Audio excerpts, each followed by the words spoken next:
చూడగలిగితే ఈ రాత్రి నీ ప్రాణాత్మ దేహాలను పరిశుద్ధపరిచి పరిశుద్ధమైన రక్తంతో నిన్ను పవిత్రపరిచి ఆయన రాజ్యంలో నమ్మకమైన దాసుడుగా నిలబెట్టాలని, నమ్మకమైన దాసురాలుగా నిన్ను చూడాలని, సింహాసనంలో కూర్చోబెట్టాలని ఆయన ఆశయ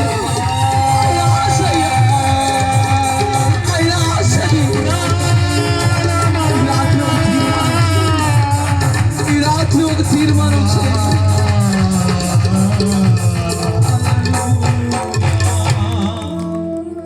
నా ప్రియ దేవుని బిడ్డలారా, ఈ రాత్రికాల సమయంలో ఒక్క మాట ఆలోచన చేయి. ఒక వ్యక్తి ఈ లోకానికి రావాలంటే 25 కోట్ల శుక్ర కణాలు ఒక గర్భంలోనికి ప్రవేశించాలి. ఆ ప్రవేశించే క్రమంలో 24,99,99,999 శుక్ర కణాలను ప్రక్కగా పంపించి ఒకే ఒక్క శుక్ర కణాన్ని గర్భంలోనికి పంపించి పిండంగా మార్చి 9-10 రోజులు 10 నెలల తరువాత ఒక బాబుగానో పాపగానో ఈ లోకానికి ప్రభువు పంపిస్తూ ఉన్నాడు. ఎందుకో తెలుసా?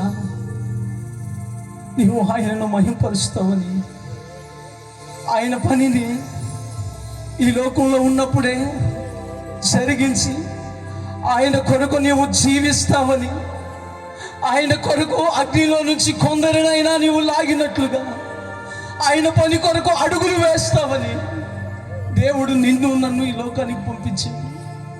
కానీ ప్రారంభంలో దేవుని చిత్తానుసారంగా ఆయన సంకల్పానుసారంగా జీవితాన్ని ప్రారంభించిన మనం రాను రాను వ్యర్థమైన మాటలతో, అల్లరితో కూడిన ఆటపాటలతో తీర్పు రోజు నిలబడాలన్నా ఆ భయం లేకుండా ఆయన ఎదుట అల్పకాల పాపభోగాల్ని జయించలేక నిలబడిపోతూ ఉన్నాం. ఈ రాత్రి ఒక తీర్మానం చేయి.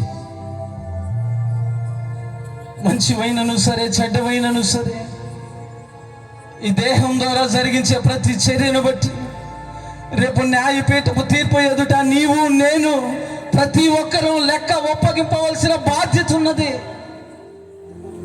ఆ రోజు నిన్ను దేవుడు అడిగితే ఏం చెప్తావు? నీ వ్యర్థమైన మాటల గురించి ప్రభు అడిగితే ఏం చెప్తావు?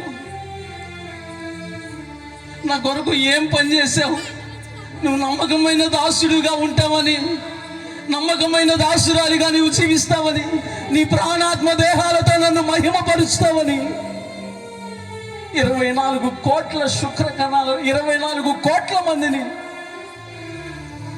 ఈ భూమి మీదకి పంపించకుండా నిన్ను పంపిస్తే నా పని చేయక నా ఎదుట చెడ్డ దాసురాలిగా, చెడ్డ దాసుడిగా ఉంటావా? పో పక్కకి అన్నప్పుడు ఏం చేయగలుగుతాం?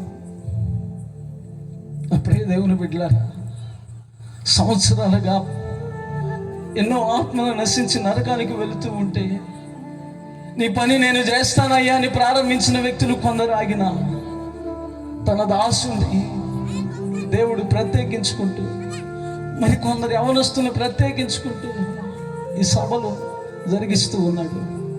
ఈ రాత్రి కాలపు వేళ రక్షణ పొందనివో బిడ్డ, ఇంకెంతకాలం నువ్వు దేవుని రక్షణలో కడగబడకుండా ఉంటావు?